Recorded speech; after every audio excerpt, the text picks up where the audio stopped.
You're going to get my face. I'm going to try it again in a little bit to see if I can get the PowerPoint to play. It doesn't seem to want to show up. So we live here in northern British Columbia, and often people, you know, the first question they ask you is, what do you do for a living? And that's a really tough question for me to answer because I wear a lot of hats. I do a lot of things, and I do that by choice because a few years ago, I made a decision that I was only going to fill my life with things that made me happy, things that brought me joy. And so I do a lot of things. A lot of them are involved in teaching. I teach yoga, I teach music. I am a musician. I have written a few songs and I've recorded a few. Some of you may have saw that on the event. One of the ones I recorded this year. I'm also publishing a children's book. It should be released in February of next year. And I'm a nurse. I'm a nurse. I've been a nurse for 14 years. And but primarily what I do now, although I do have a role still in the clinic here in town, at the cardiac clinic, primarily what I do now is my coaching. And so I became a certified holistic wellness coach last year, and that has been my primary focus in life since then. I'm just going to try one more time here to see if I can share. There it is. There it is. One moment, here it comes. All right, so you should be able to see that on your screen. I apologize if it's not showing up. Like I said, sometimes Zoom is not always friendly, but a little bit more about me. So I spent the first 4 years of my career full-time in the NICU until I hit a wall, and I hit that wall hard. Right from the start, that job was difficult, but I was still, you know, fresh out of school. I was still bright-eyed and hopeful, and you know, I still believed in everything that I was doing, and I still had this like wide-eyed, hopeful look and perspective. And the struggle, though, to keep a balance between my hugely strong desire to help people and my capacity to do it all was exhausting, to do it all within the confines of everything that nursing is. And I know I don't even need to explain that because you guys all know about the issues that keep us from being able to do the job that we desire to do, right? The job that we believed we were getting into when we started nursing. That literally that's a picture of my family that was supposed to be up when I was describing them. This was the beginning of my nursing burnout.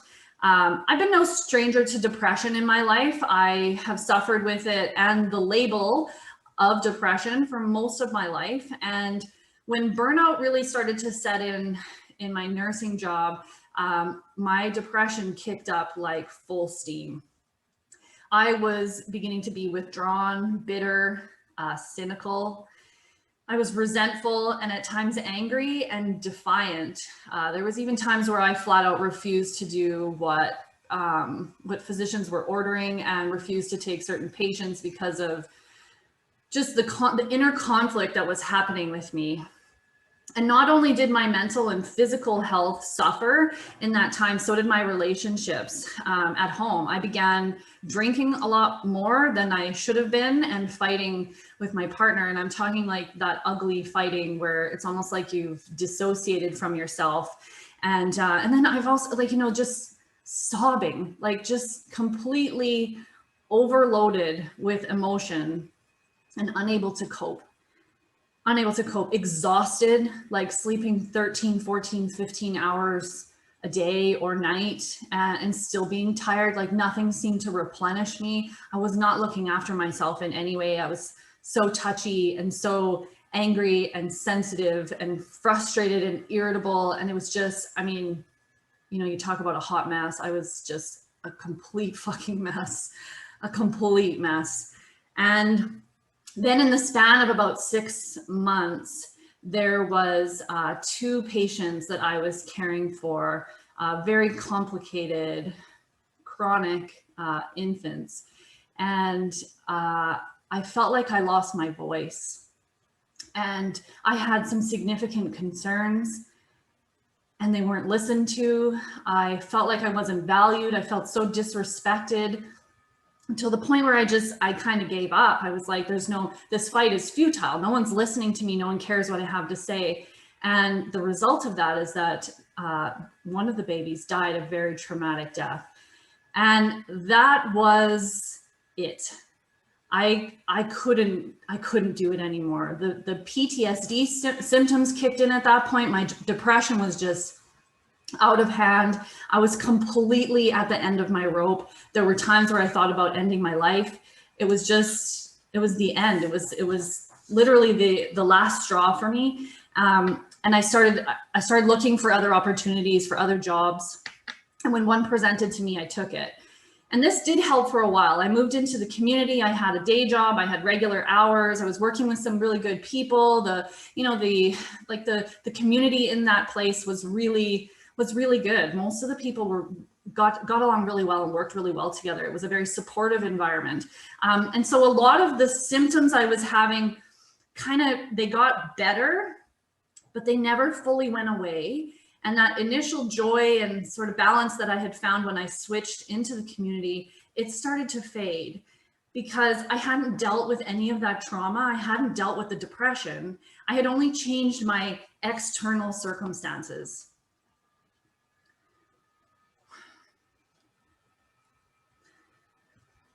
Which I now understand is just simply not enough. There are some common threads between burnout and depression. Ultimately, burnout is an occupational hazard which exists in the caring professions that leads to overwhelming exhaustion, feelings of cynicism and detachment from the job, and a sense of ineffectiveness and lack of accomplishment, all of which was happening for me back then, and I'm betting some of you feel the same. Feel free to share in the chat with everyone else if you're feeling these things too. And these questions that you'll see on the slide, this paints the picture of what burnout looks like.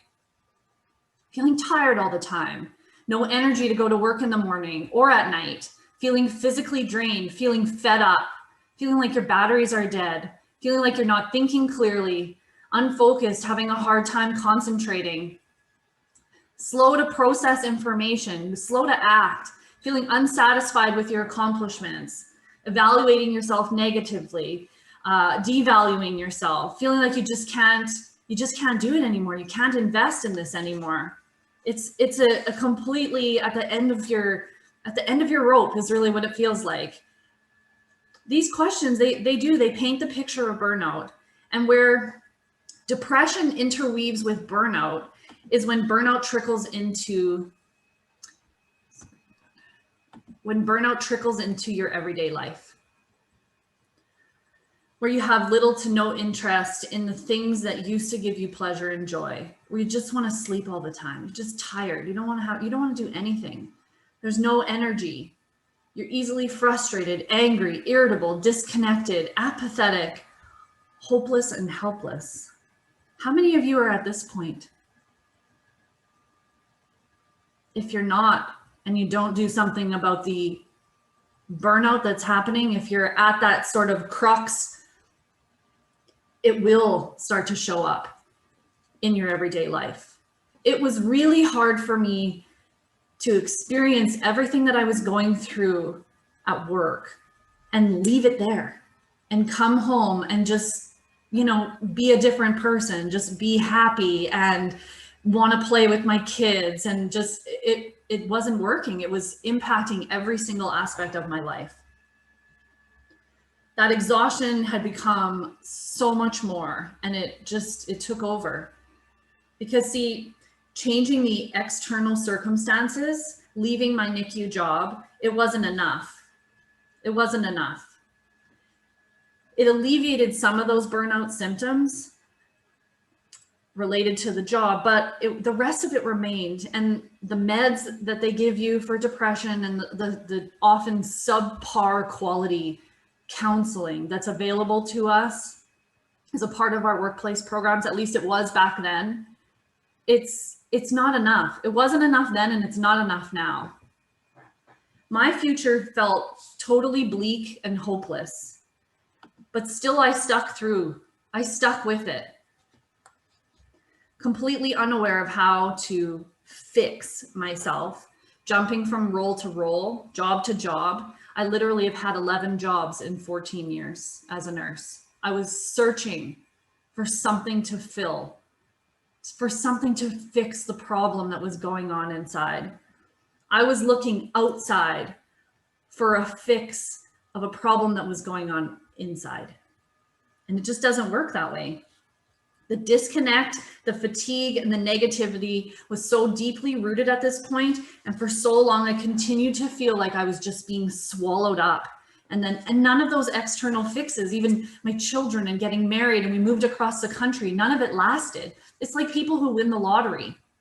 They're elated. They have this just complete pure joy when they win. And then over time, it dwindles, because we can't find solutions to internal problems with external changes. Burnout is not just something that we say. It's not just a bad day or a few bad days. It's a constellation of symptoms that is a legitimate mental health crisis in nursing.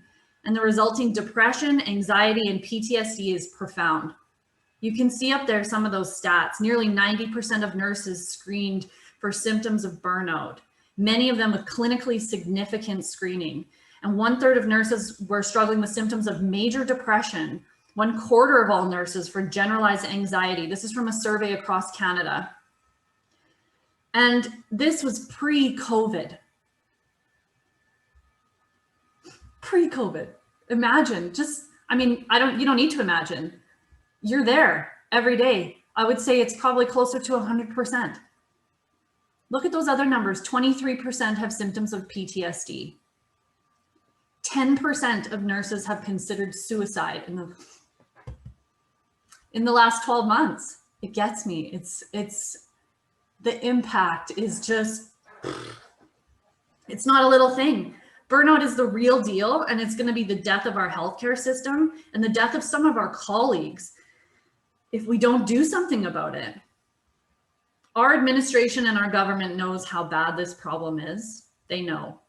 And the efforts to correct it are minimal. They're lacking. So it's up to us to step up for ourselves. It's up to all of us, because let's face it, it's not just us. It's doctors, it's RTs, it's care aides, it's RNs, LPNs, NPs, it's clerical staff, it's everybody. Everybody is feeling this, and it's up to all of us to step up. But I'm not going to be attacking, or attacking is probably a better word, tackling any of those really big issues tonight. Those big overarching administrative issues. Related to our staffing and related to the expectations on us, related to the overtime. That's not what we're here for.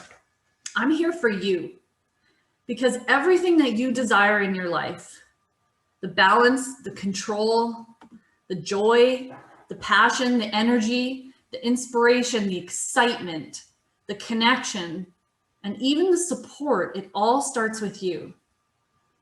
I've been following a new path of learning, of personal growth, of healing and feeling for the last 5 years. And it's led me right here to you guys tonight to talk about burnout, to talk about depression in nursing. I'd love to hear from all of you. I really do, because I know each of you has a unique story. But of course, due to the size of the group, we're not able to hear everything. But I want to hear in the chat. I want you to write in the chat, so that everybody else can see. What's your biggest struggle right now? What's your biggest struggle right now? And what do you hope to learn tonight? Just feel free to share that in the chat. I'm going to tell you that tonight we're just going to skim the surface. These are deep challenges. Anytime we're dealing with mental and emotional struggles, it's deep, it's layered like an onion, right?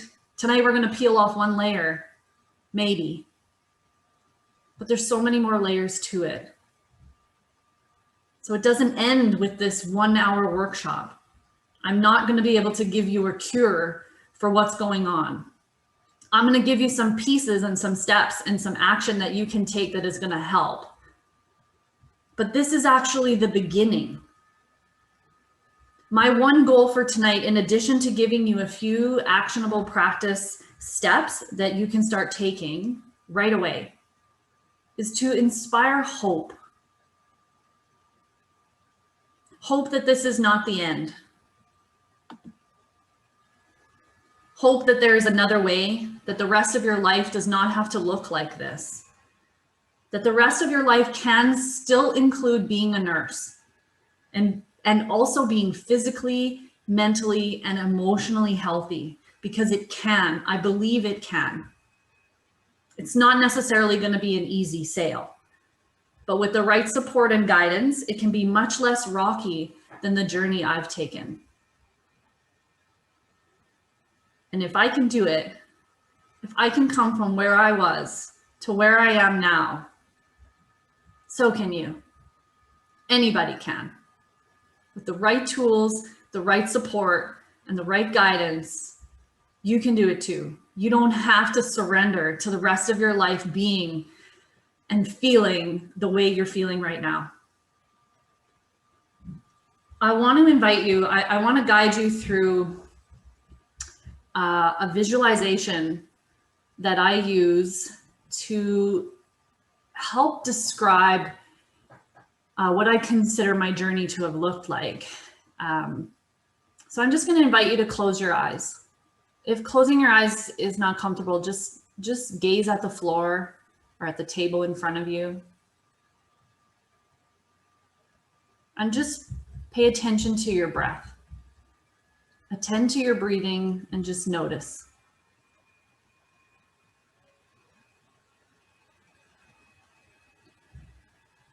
I want you to imagine that you're standing on the edge of a cliff. As you look down, you see the widest, darkest, most daunting looking canyon you have ever imagined. As you stand there on that edge, you feel the heaviness. It's where you are right now, stressed out, overwhelmed, exhausted, depressed, anxious, afraid. You look up, and from far across the canyon, you can't see anything, but you feel it. You feel this magnetic pull drawing you in, guiding you. It feels light. It feels expanded and open. It feels happy. It feels easy. As you look down the canyon wall, you decide right now that you've had enough of the way you're living your life, of how you're feeling, and you're ready to take a step towards that light, towards a new way. And so you step down off that ledge. And as you begin to scale the wall of that canyon, it's just as rocky, it's just as steep, it's just as slippery and scary as you thought it was going to be. And you do slip and you do fall, but you get up and you keep going. And the further that you go, you start to learn to trust yourself as to which path to take. You learn to sit back and rest when you need to, and nourish yourself and drink water. And the more you do that, the easier the next part of the journey is. And when you get to the bottom, you look up at all you've come through, how far you've come, and then you look forward and it's dark. It's completely black, it's cold, It feels alone.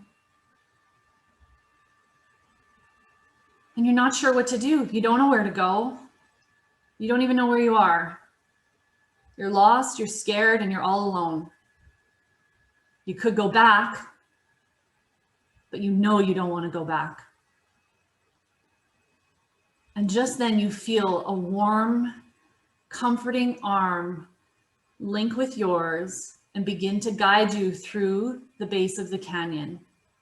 The base of the canyon where all of your fears, all of your doubts, all of your limiting beliefs live. And when you get to the other side and you place your hand on the wall of the other side of the canyon, you feel this overwhelming blanket of hope. And you begin to climb out. One step after another, you're going faster and you feel more confident. You feel more self-assured that you're going the right way and that you're grabbing the right rock.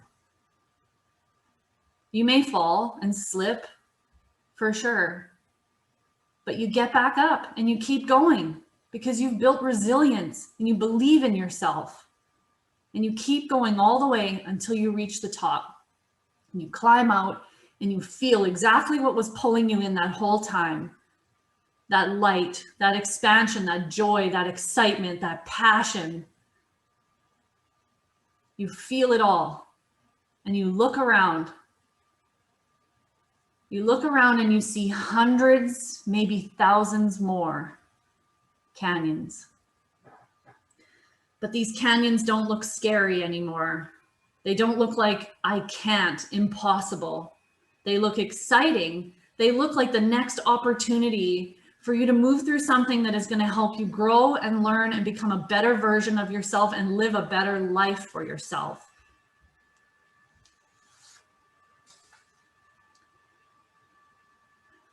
I'll invite you just to breathe that in, just with one deep breath.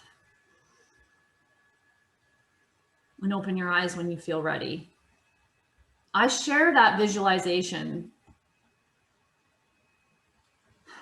because it was how I felt in the first few stages of overcoming my own burnout and my depression as a nurse and also as a mom.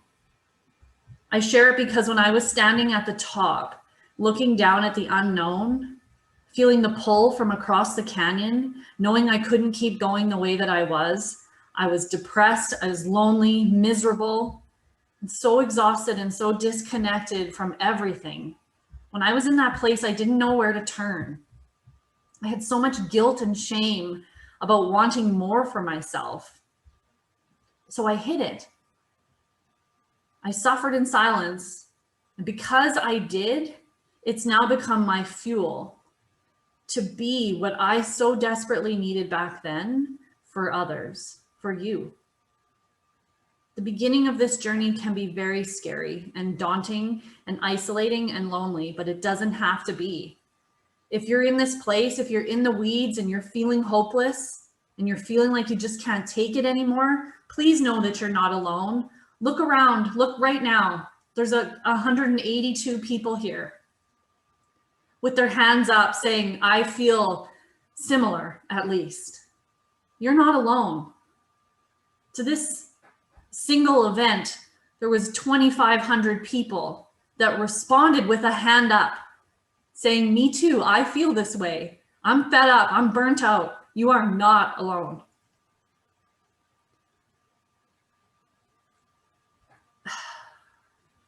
Nearly 5 years ago, when I was still in this really dark place, I had just about given up and surrendered my life, that I was just going to be miserable for the rest of it. I was surrendering it to booze.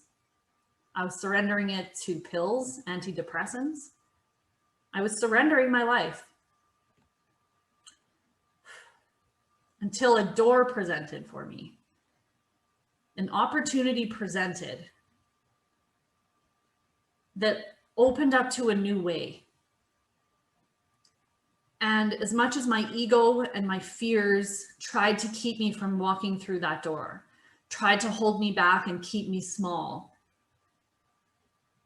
I was scared but I walked through. And quite literally that day changed the trajectory of my entire life. Everything changed since that day when I took that opportunity. I asked for it, I was given it, and I took it. This workshop right here, this workshop is a doorway for you. It's a doorway. It's an opportunity. You've asked. And it's a gift. It's a gift from me, but it's a gift from whatever you believe in. And whether you choose to continue to walk this journey with me, I want you to, for a moment, just acknowledge that showing up here tonight is such a big step, because you're showing up for you. You're listening. You're listening to that deep voice inside that's saying, this is not the end. There is more for you. How many times we hear that? We hear these little signs. We hear these little voices. I used to think hearing voices was for, crazy people. But now I understand that those well, maybe they are, but but some of those voices are just us. They're our truth calling to us, telling us there's another way. You don't have to live like this. So just take a moment and let that sink in. Let that sink in.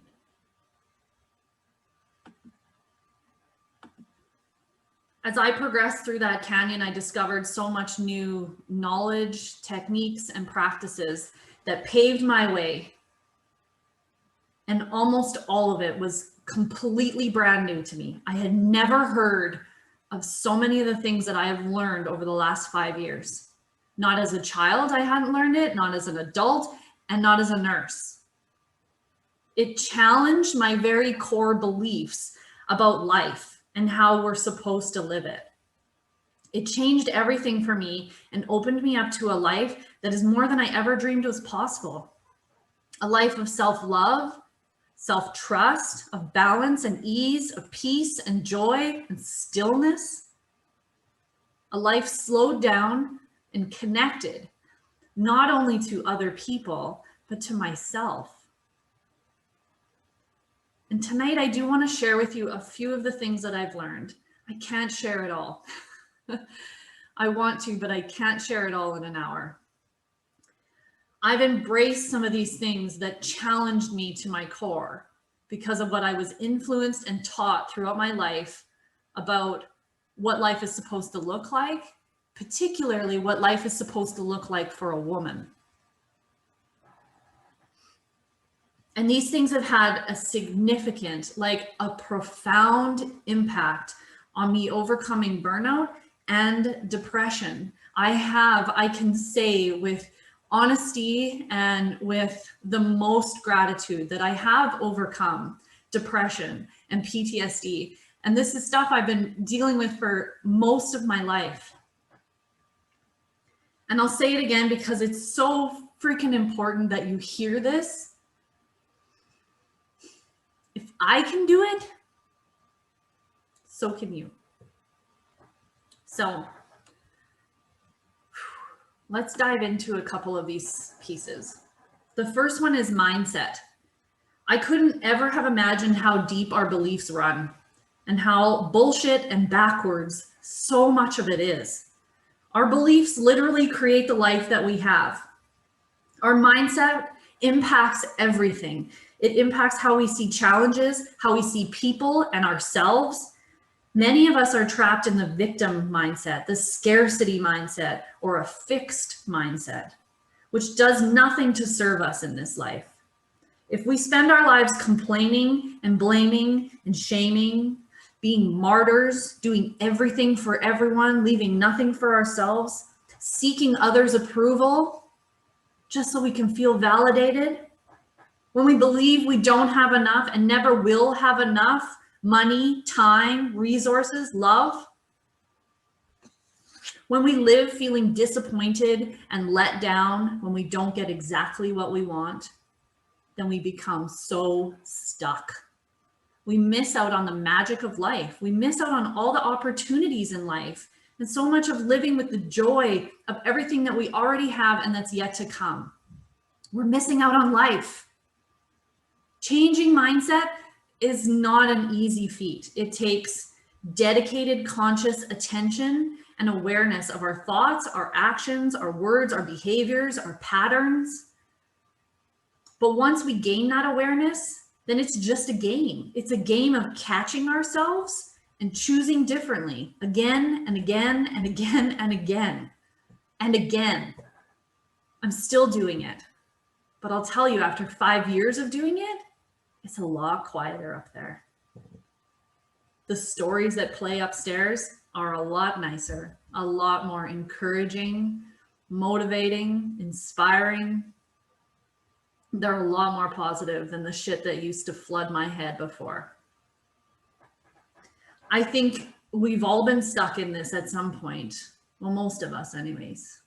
I can remember back, particularly working in the hospital in the NICU, sitting in the staff room on our breaks,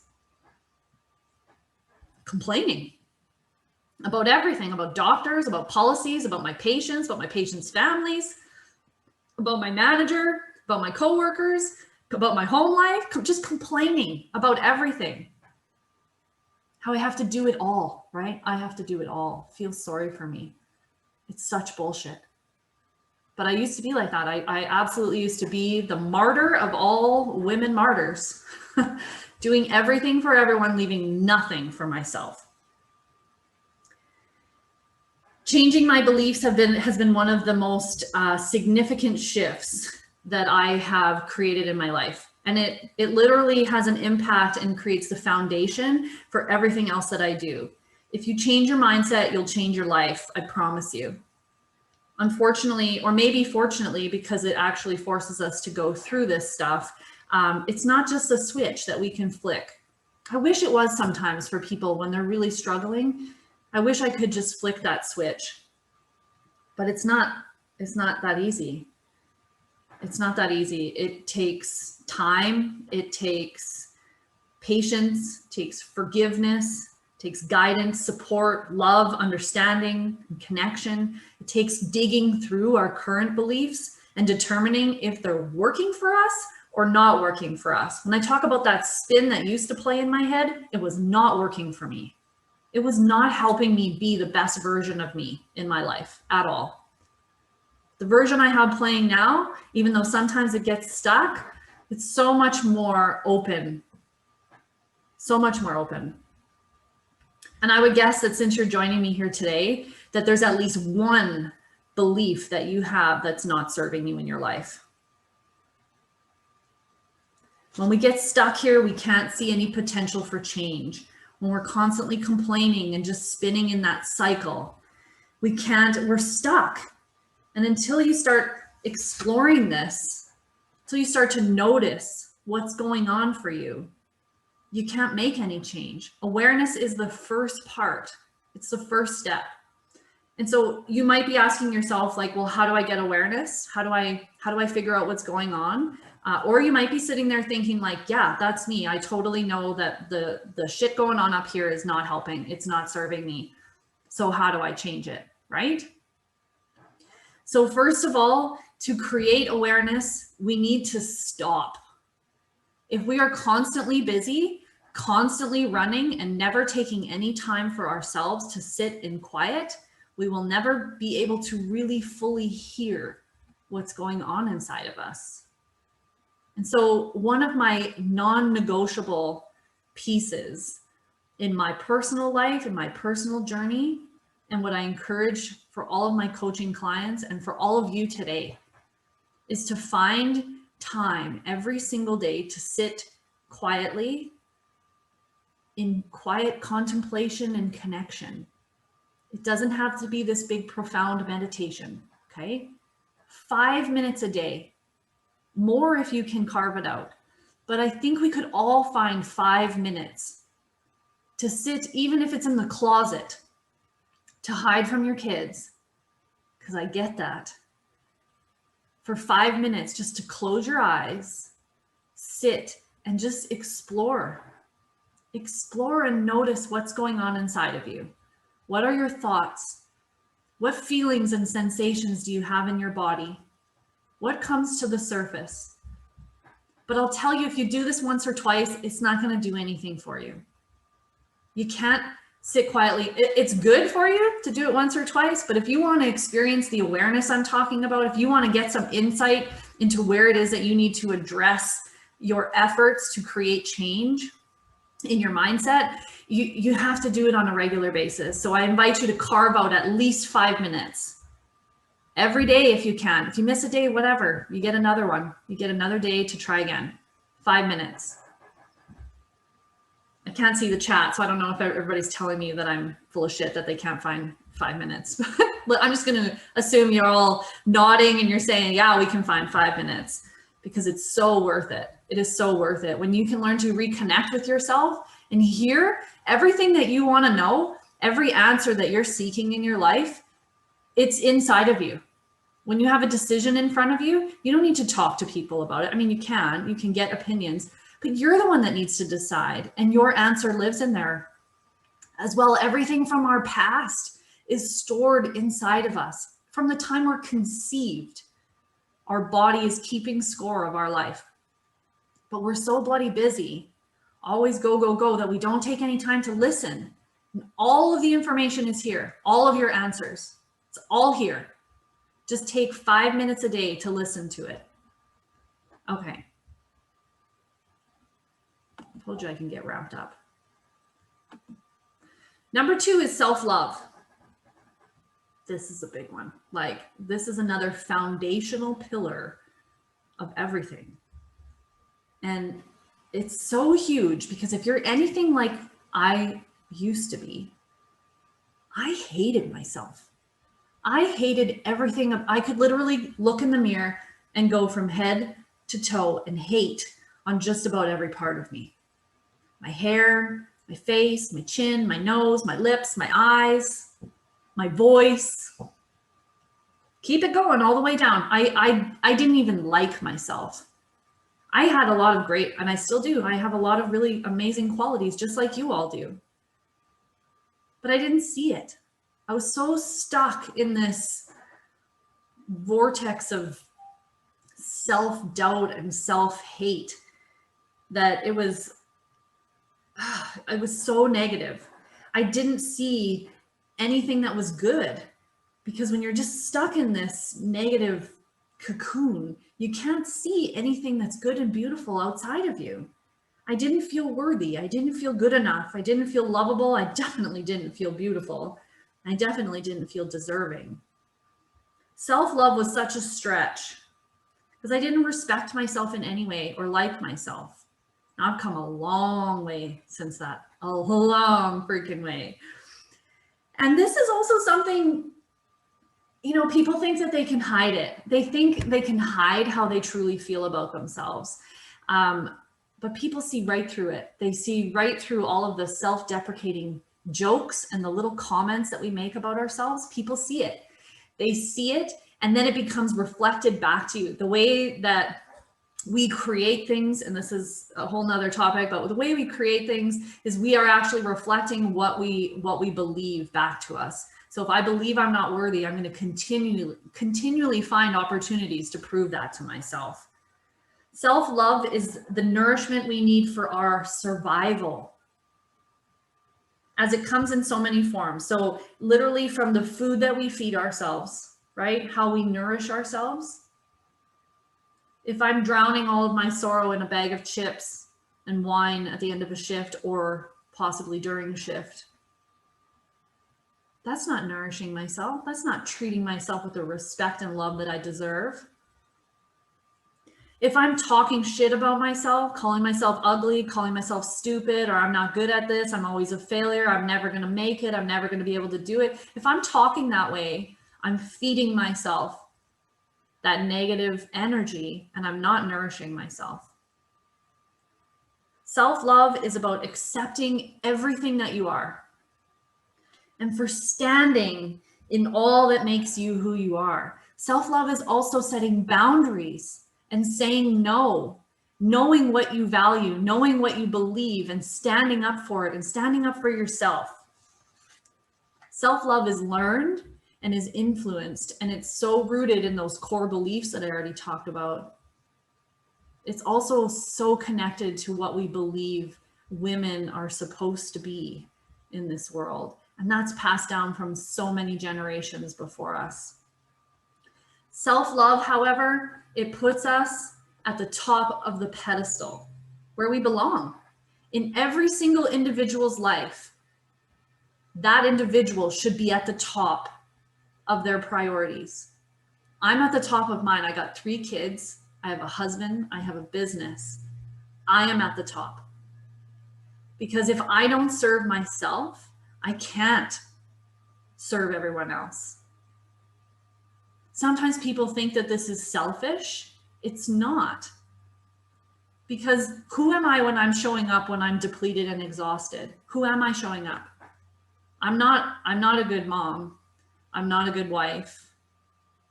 Definitely not a good nurse. I'm not caring and loving the way that I know I can be.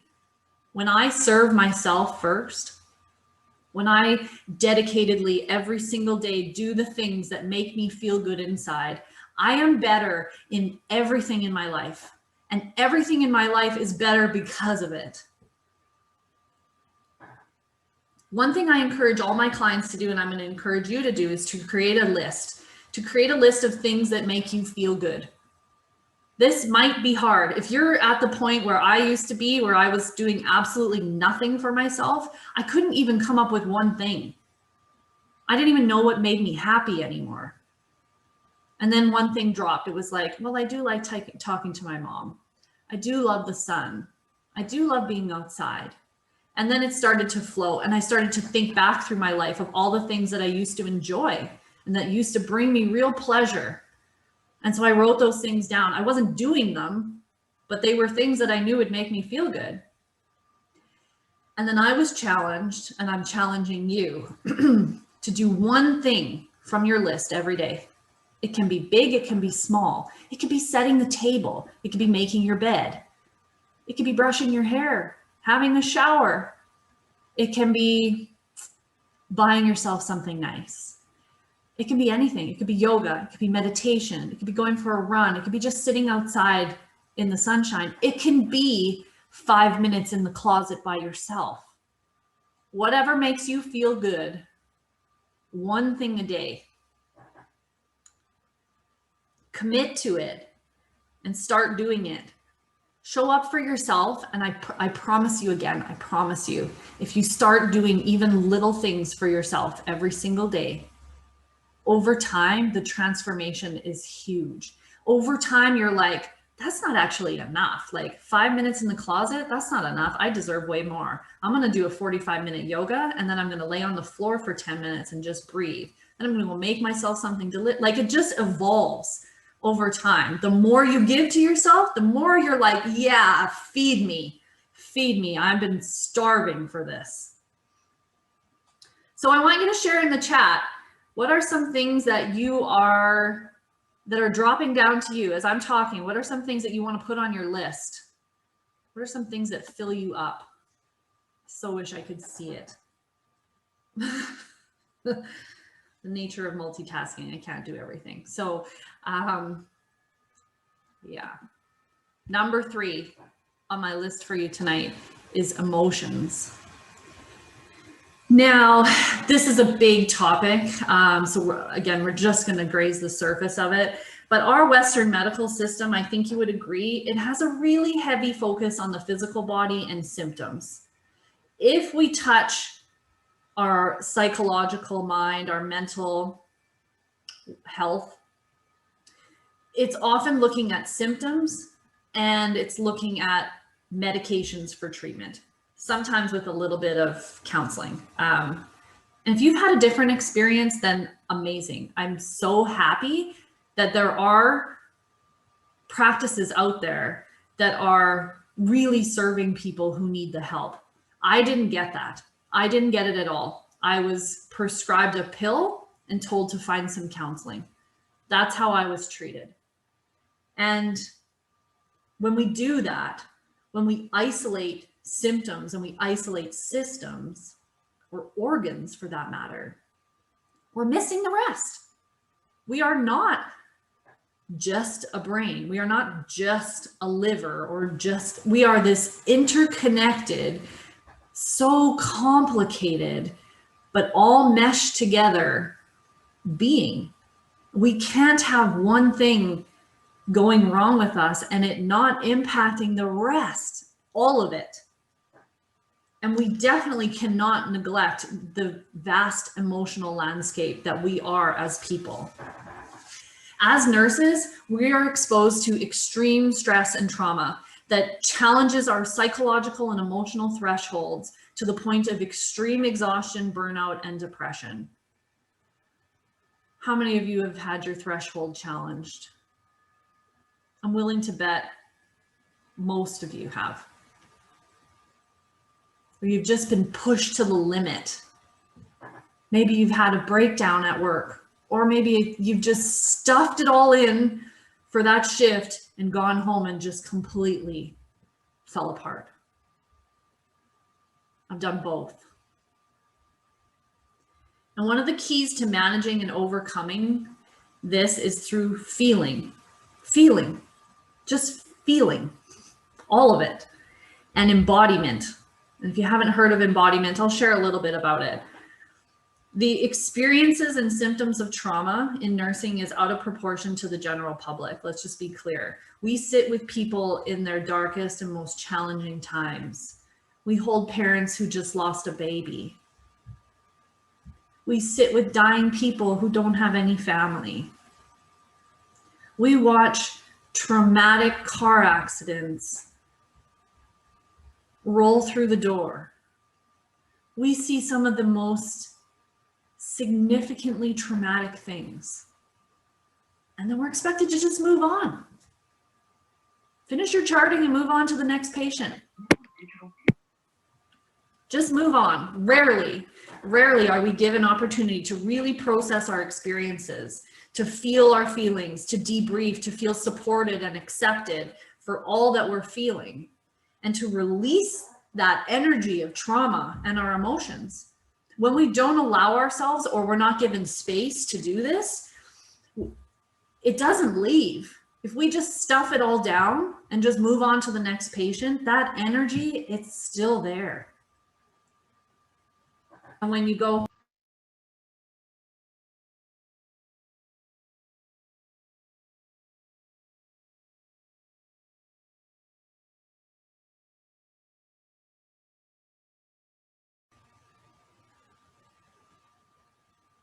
are we still here? Holy crap, that scared me a minute. Like, where did everybody go? Oh, Zoom. I don't even remember what I was saying. So the move on. So we're just, we're expected to just move on from something that was just absolutely significantly impactful to our emotions and to how, to everything. It's going to take me a second to get back into the groove here, but I'm blown away with that expectation. Because we don't allow this. Oh, this is what I was talking about, right? Because we don't allow this, because we're not given the space, or we're just not ready to deal with it because it's painful and difficult, it doesn't go away. It's still inside of there. And in fact, we will continue to be triggered by things, and that energy, because that's what emotions are. Emotions are energy in motion inside of your body, and they are 100% normal, every single one. But when we don't allow ourselves to feel them, they stay and they fester like an ugly wound, and they grow and they get bigger and stronger, like you're a pressure cooker, and everything, just the littlest thing can set you off, right? Your kid asks for something and you just snap. It's not what he said. It's the fact that you're so full of all of this pent up energy that we can't cope with anything else. And it starts to manifest in different ways. If we don't allow ourselves to process these emotions, it starts to manifest in physical ways. I mean, I have heard so many stories from people about how sick they've gotten, how they've been so stressed out and then gotten so sick. I've heard of people getting cancer, liver disease, people having heart attacks, strokes. Developing depression and anxiety are very common. And it's because we don't process this in a healthy way. It's just not something that's accepted in our world. We're not taught, I mean, at least I wasn't taught how to deal with emotions, heavy emotions in my life. I was told, my mom always said to me, build a bridge and get over it. That's what she always used to tell me. And what I know now is that you can't heal anything by just getting over it, by just getting to the other side. That canyon, there's no fucking bridge. You can't get over it. You gotta go through the entire thing. You gotta feel it all. And I'll tell you, one of the keys to feeling is reconnecting with your body, because all that stuff that you have been through in your life, in your career as a nurse, but actually in your entire life, it's all stored in there. Like I shared with you before, it's all in there. And the lucky thing is that we can re-access it. We can go back to it and we can release it. We don't have to go back to the specific situation or the memory. Sometimes that happens, but we don't have to. We can access our body and release that energy. And that's where embodiment comes in, when we really learn to connect and feel everything that's going on inside of us. Your 5 minutes a day are going to be really helpful with that. They're going to be really helpful for you to connect with yourself and to start feeling where and what is going on inside of you. And I'll share that when we move our bodies, it's a faster connection. So think about the last time you did some kind of physical practice, right? Maybe you went for a walk. If you would have stopped after that walk, or you did yoga, or you went for a run, or you did jumping jacks, even for that matter, if you did something physical and then you stopped, you feel everything. And one of the best ways is to dance. Now, if you know how to put the hand up, put your hand up if you dance on a regular basis. Yeah, I see a hand. I see one, but I can only see 4 of you. So yes to dancing. Yes to dancing. Now, this is one thing that took me so far out of my comfort zone. I'm a part of a coaching group. I have my own coach I work with, and she pushed us to dance. And I did not want to. I did not want to, because of all the sort of self-esteem crap that was coming over me and all the doubt. People are going to look at me. I'm going to look stupid. I'm not a good dancer. And I've just realized over time, it's such bullshit, because dancing is about connecting with yourself. When you can listen to a song and feel the words in your body, when you can listen to a sad song and sob your face off, when you can listen to some, I just always say Limp Bizkit because it's like the only angry music that I know, but you listen to some Limp Bizkit and beat the shit out of your pillow, and then you listen to something that's really lifting and empowering and joyful, you feel, right? I know you can all agree with me. Dance like no one is watching. Heck yeah. That was like the first comment I saw all night. So I want to see some hands. Who's with me to do a little dance party right now? I'm waiting for it. 6 people put their hands up. We're going to dance. Okay.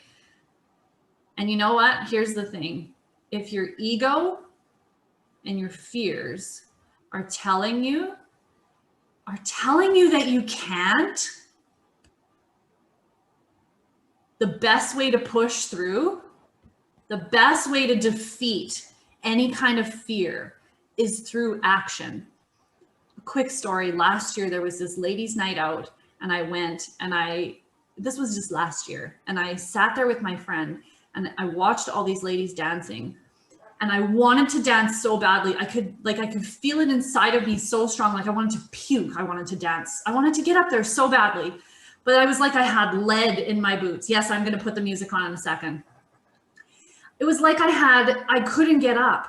I couldn't get up. I was watching them and I was so jealous. And I was like, I just want to get up there and move. And it was 15 minutes before it ended. And I was like, fuck it. And I got up and I went to the dance floor and I danced like nobody was watching. And it felt so, so, so good. So good. So good. You can get up, even if you're in bed. You're still awake. I'm challenging you to get up. And I'm going to put on some, hang on, finding it. All y'all get up. Get up. Oh, why does my stuff never want to work? Here it goes. Okay, ready?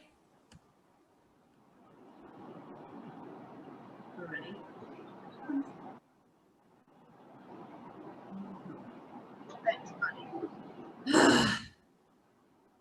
Sorry, guys. This doesn't want to function for me tonight. I'm so frustrated. Let's see. One more time. I can hear somebody's car. Is somebody in a car?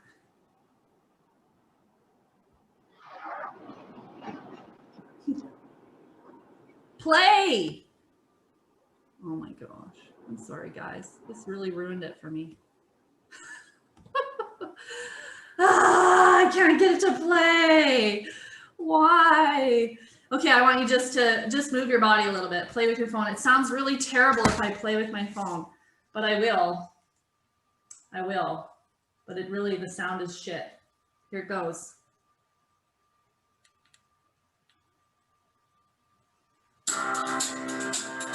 Get up and work it. Does it sound all right? It's probably terrible. I got this feeling inside my bones. It goes electric wavy when I turn it on. Off from my city, off from my home. We're flying up no ceiling when we in our zone. I got that sunshine in my pocket, got that good soul in my feet. I feel that hot blood in my body when it drops. Ooh, I can't take my eyes off it, moving so phenomenally. You're more like the way we rock it, so don't stop. It's under the lights when everything goes. Nowhere to hide when I'm getting too close. When we move, well, you already know. So just imagine. Nothing I can see but you when you dance, dance, dance. Feel that good creeping up on you, so just dance, dance, dance. Go. All those things I shouldn't do, but you dance, dance, dance. There ain't nobody leaving, so keep dancing. So just dance, dance, dance. So just dance, dance, dance. Ooh, it's something magical. It's in the air, it's in my blood, it's rushing on. I don't need no reason, don't be control. I fly so high, no ceiling when I'm in my zone. Cause I got that sunshine in my pocket, got that good soul in my feet. I feel that hot blood in my body when it drops.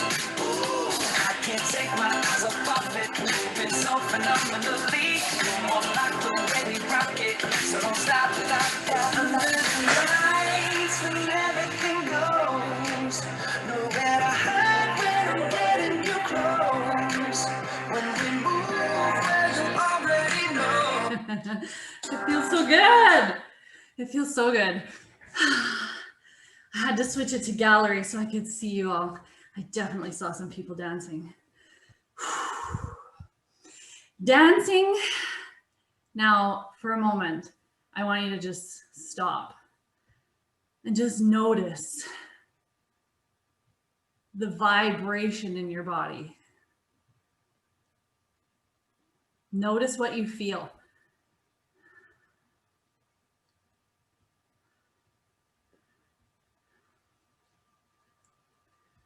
Just notice.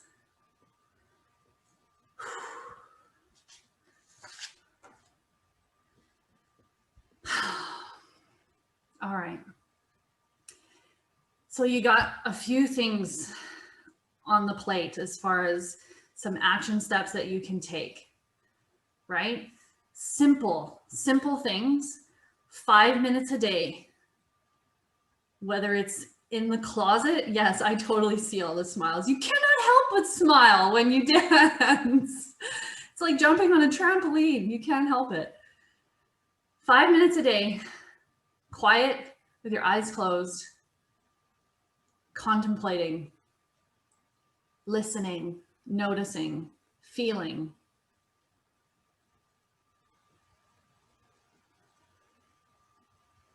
One thing a day from your list for self-care, self-love.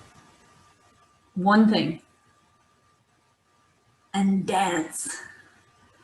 Dance.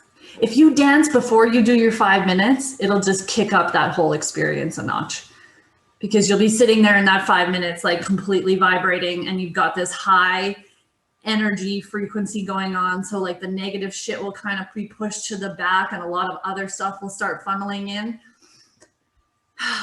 Yeah, I feel you. Chelsea, I feel you, what you're saying. I can tell you how many times that I sob when I dance. And you know what, when you dance with other people, there is, if you ever go on the Heart Math Institute, they talk about how your heart radiates a loving frequency. And when you dance, when we dance collectively like that, we just change the world.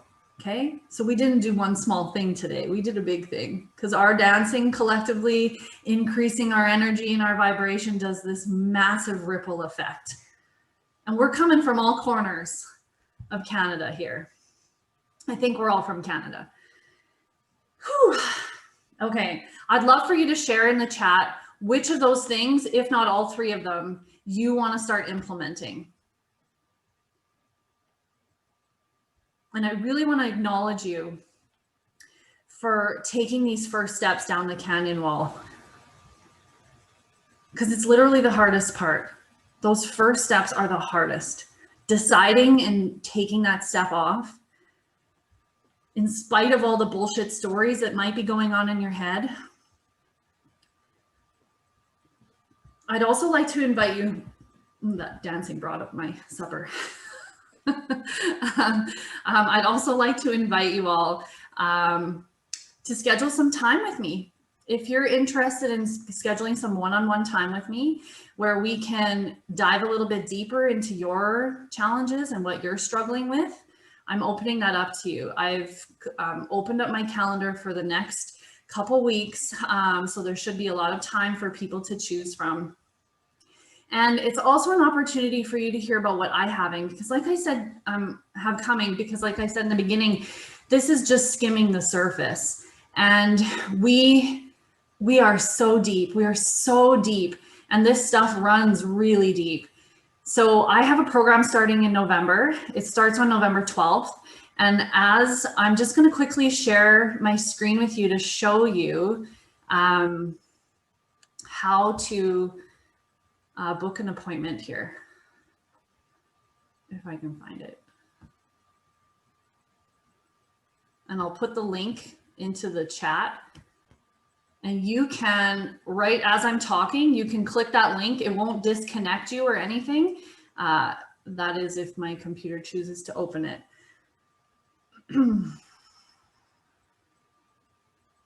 Thank you all for being so patient too with my tech.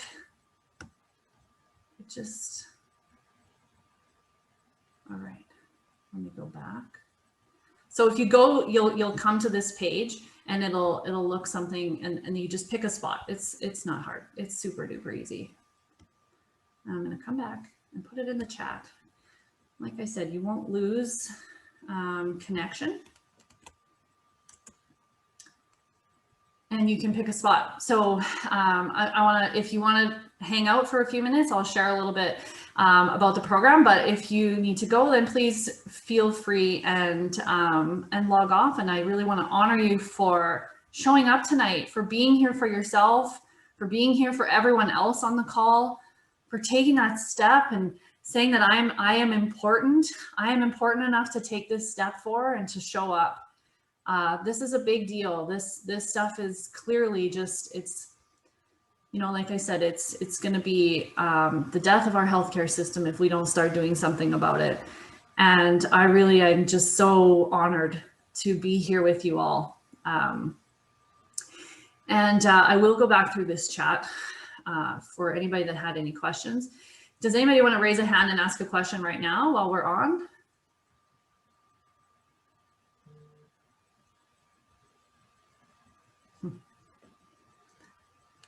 No, that's okay.